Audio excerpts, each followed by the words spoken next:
बिस्मिल्लाहिर्रहमानिर्रहीम। अस्सलाम वालेकुम। आज इस वीडियो में हम लोग ये देखेंगे कि ज़मींदार के बीजेक कैसे डिलीट करें।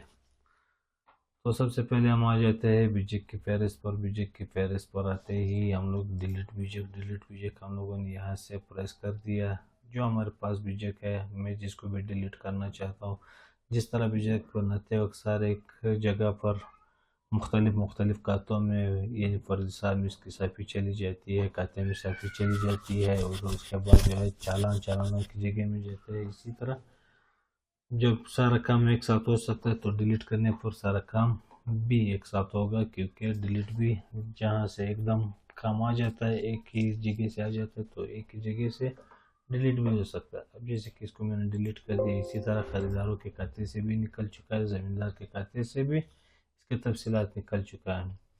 तो हर डिलीट पर ये मुझसे दो कन्फर्म मैसेज मांगता है, दो मैसेज के बाद ये खातों से डिलीट हो जाता है। सही।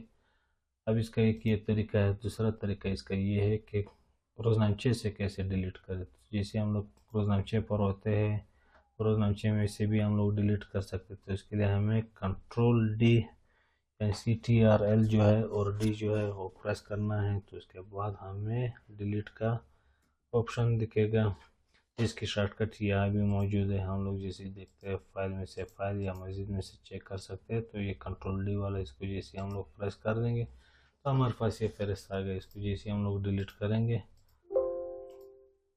तो ये सब खातों से डिलीट हो चुका है। इसको जैसे मैं तलाश करूँगा तो ये डिलीट हो गया। इस वीडियो में हमने सिर्फ और सिर्फ डिलीट के मतलब सीख लिया कि बीजेक कैसे डिलीट करेंगे। तो इस वीडियो में वो हम लोगों ने देख लिया। इंशाल्लाह इसके हम बाद हम लोग मज़ीद देखते हैं कि मज़ीद वीडियो में क्या ऐड करें।